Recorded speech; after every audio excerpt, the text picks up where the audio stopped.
Hello दोस्तों, नमस्कार। आप सभी का स्वागत है हमारे यूट्यूब चैनल पे। मैं आप लोगों के लिए लेकर आई हूँ माँ अन्नपूर्णा की कथा। तो मैं ये कथा जो है सुनाऊँगी, उससे पहले मैं कुछ बातें आपको बताऊँगी। और आप मेरे चैनल पे नए हैं तो मेरे भी नए चैनल को सब्सक्राइब कर लीजिए, मेरी वीडियो की लाइक ज़रूर कीजिएगा और अंत तक मेरी वीडियो अवश्य देखिएगा। मेरी वीडियो पसंद आए तो आप अपने दोस्तों के साथ, प्रियजनों के साथ शेयर ज़रूर कीजिएगा। तो आइए मैं पहले शुरुआती का कुछ बताती हूँ माँ अन्नपूर्णा के बारे में। तो माता अन्नपूर्णा एक ऐसी माँ है, जब सृष्टि पर एक अन्न का भी दाना नहीं बचा था, मनुष्य भूख से तड़प रहे थे, पशु पक्षी भोजन के लिए भटक रहे थे, वनों के जीव कमजोर होकर धरती पर गिरने लगे और स्वयं देवताओं को भी चिंता होने लगी। लेकिन उस समय एक माँ ऐसी थी जिसके हृदय में केवल मनुष्य के लिए नहीं बल्कि चींटी से लेकर हाथी तक, पक्षी से लेकर पशु तक और संसार के प्रत्येक जीव के लिए ममता थी। वो माँ थी माँ अन्नपूर्णा। लेकिन भक्तों, एक प्रश्न ये है कि आखिर संसार में ऐसा क्या हुआ कि स्वयं भगवान शिव को भी माँ अन्नपूर्णा के द्वार पर भिक्षा का पात्र लेकर जाना पड़ा? क्या भगवान शिव के पास अन्न नहीं था, या इसके पीछे छिपा था कोई ऐसा दिव्य रहस्य जो आज भी हर घर के लिए बहुत बड़ा संदेश है? आज की कथा के अंत तक जरूर बने रहिए, क्योंकि अंत में हम जानेंगे कि माँ अन्नपूर्णा का एक दाना क्यों कभी व्यर्थ नहीं करना चाहिए और भूखे का जीव को भोजन कराने का माँ अन्नपूर्णा की क्या सेवा मानी जाती है। तो आइए मैं कथा प्रणाम करती हूँ। ओम अन्नपूर्णाय नमः। ओम नमः शिवाय। जय माता पार्वती की। तो भक्तों, हमारे सनातन धर्म में कहा गया है कि अन्न ब्रह्म अर्थात अन्न ब्रह्म के समान माना गया है, क्योंकि अन्न केवल पेट नहीं भरता, अन्न शरीर को जीव देता है और जहाँ अन्न है वहाँ जीवन है। इसीलिए माँ पार्वती का एक अत्यंत सुंदर स्वरूप माँ अन्नपूर्णा के रूप में भी जाना जाता है। माँ के एक हाथ में अन्न से भरा पात्र और दूसरे हाथ में करछी। मानो माँ स्वयं कह रही है कि जब तक मेरी सृष्टि में एक भी जीव भूखा है, तब तक मेरा मातृत्व अधूरा है। एक दिन कैलाश पर्वत पर भगवान शिव और माता पार्वती बैठे थे। चारों ओर हिमालय की बर्फीली चोटियां थी। नंदी भगवान शिव के पास बैठे थे। शिवगण अपनी सेवा में लगे थे। माता पार्वती संसार की ओर देख रही थी। उन्होंने देखा मनुष्य अपने जीवन में धन संपत्ति और वैभव के पीछे भाग रहा है। कोई अन्न को व्यर्थ फेंक रहा है, कहीं लोग भोजन की थाली छोड़ रहे हैं तो कहीं कोई भूखा सो रहा है। माता के हृदय में करुणा उमड़ आई। उन्होंने महादेव से पूछा, स्वामी, संसार में लोग अन्न का इतना अनादर क्यों करते हैं? भगवान शिव मुस्कुराए। उन्होंने कहा, देवी, संसार में मनुष्य वस्तुओं का मूल्य तब समझता है जब वह उसके पास नहीं होती। माता पार्वती ने कहा, लेकिन यदि अन्न ही न रहे तो? महादेव ने कहा, तुम संसार को समझ आ जाएगा कि जीवन का आधार क्या है। माता पार्वती ने संसार की ओर देखा। उनके हृदय में एक विचार आया। उन्होंने अपनी अन्नपूर्णा शक्ति को प्रकट किया और देखते ही देखते धरती पर अन्न का उत्पादन रुक गया।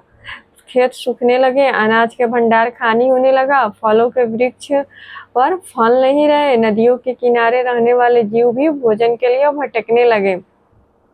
आकाश में पंछियों का झुंड उड़ रहा था, लेकिन उन्हें कहीं दाना नहीं मिल रही थी। एक छोटी सी चिड़िया अपने बच्चों के पास वापस आई। बच्चे भूख से चहचहा रहे थे। माँ चिड़िया उन्हें देखकर दुखी हो गई। वह दूर दूर तक उड़कर भोजन खोजती रही, लेकिन एक दाना भी नहीं मिला। वह वापस आई और अपने बच्चों को अपने पंखों में छिपाकर बैठ गई। माँ अन्नपूर्णा का हृदय यह देखकर पिघल गया। दूसरी ओर गौ माता अपने बछड़े के साथ खड़ी थी। चरने के लिए घास नहीं था। बछड़ा अपनी माँ की ओर देख रहा था। माँ की आंखों में आंसू थे। माता पार्वती यह दृश्य देखकर अत्यंत व्याकुल हो उठी। उन्होंने कहा, महादेव, यह मेरी सृष्टि है, यह जीव मेरे बच्चे हैं, मैं इन्हें भूखा कैसे देख सकती हूँ? भगवान शिव शांत रहे। उन्होंने कहा, देवी, अब संसार को अन्न का वास्तविक मूल्य समझ में आएगा। तभी माता ने देखा एक छोटी सी चींटी जमीन पर चल रही थी, वो भी भोजन खोज रही थी। वह इधर उधर घूमती रही लेकिन उसे कुछ नहीं मिला। माँ अन्नपूर्णा की आंखें नम हो गई। उन्होंने कहा, जिससे संसार सबसे छोटा समझता है वो भी मेरे लिए उतना ही प्रिय है। यही माँ की ममता है। माँ के लिए बड़ा हो या छोटा नहीं होता, मतलब बड़ा या छोटा नहीं होता, हर जीव उसका अपना बच्चा होता है। धीरे धीरे भूख बढ़ती गई।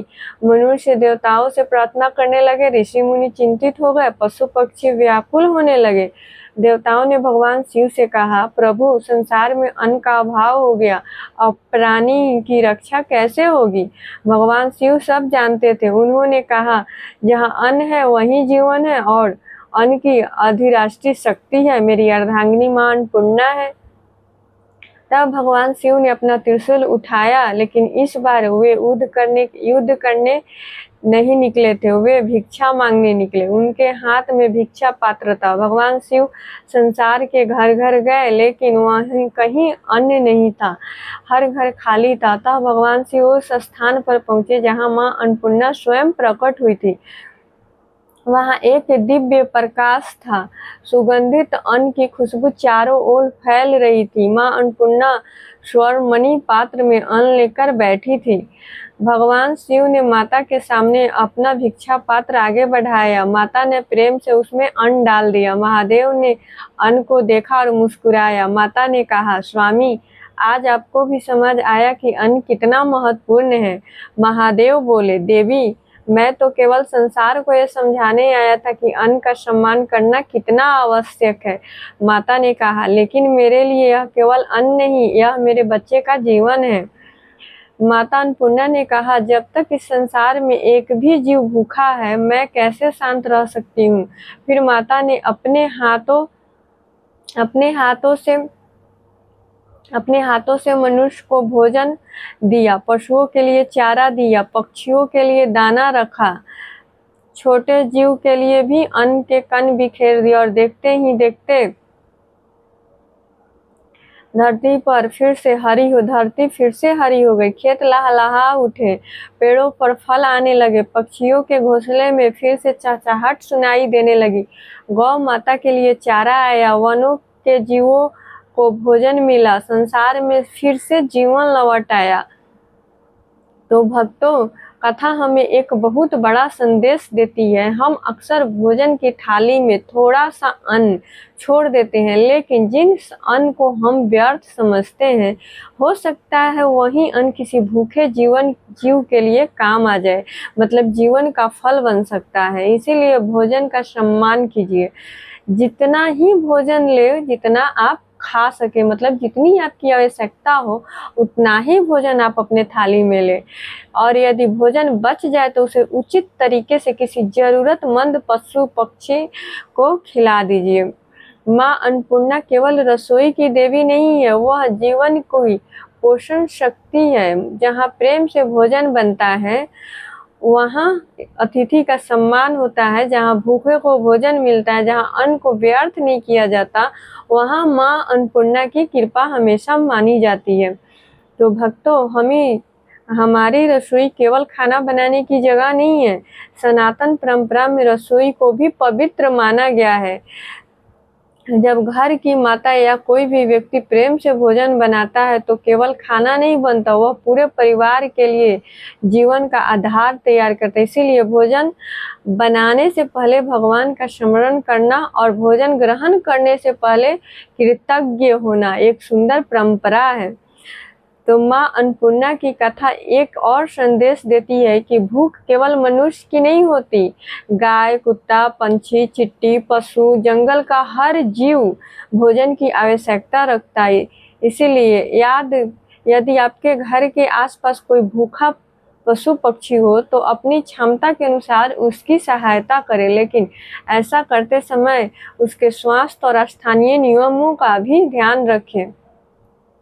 तो भक्तों, माँ अन्नपूर्णा हमें सिखाती है, जिसके पास अन्न है उसके पास बांटने की शक्ति भी है। इसीलिए किसी भूखे को भोजन कराना, किसी जरूरतमंद परिवार को राशन देना, किसी पशु की उचित भोजन देना, किसी पक्षी के लिए पानी रखना, यह सब करुणा के छोटे छोटे कार्य हैं और यही माँ की सच्ची पूजा है। तो हमारी कथा यहीं पे समाप्त होती है। भरपूर हमारी कथा पसंद आई हो तो आप हमारे वीडियो को लाइक करें, सब्सक्राइब करें और कमेंट करना ना भूलें और अपने प्रियजनों, दोस्तजनों के पास अवश्य शेयर कीजिए। हमारे चैनल को सब्सक्राइब कीजिए ताकि हमारे चैनल पे रोज़ न्यू वीडियो आती रहे आप सबके लिए। और ऐसा ही मैं आप लोगों के लिए हर एक नई कथा लेकर आती रहूँगी और आप मेरी कथा लास्ट तक अवश्य सुनिए। जो भी हमारी कथा को लास्ट तक सुने हैं उनका धन्यवाद और हमारे चैनल को सब्सक्राइब करना मत भूलिए। तो बोलिए एक बार, माता पार्वती की जय। जय माँ अन्नपूर्णा।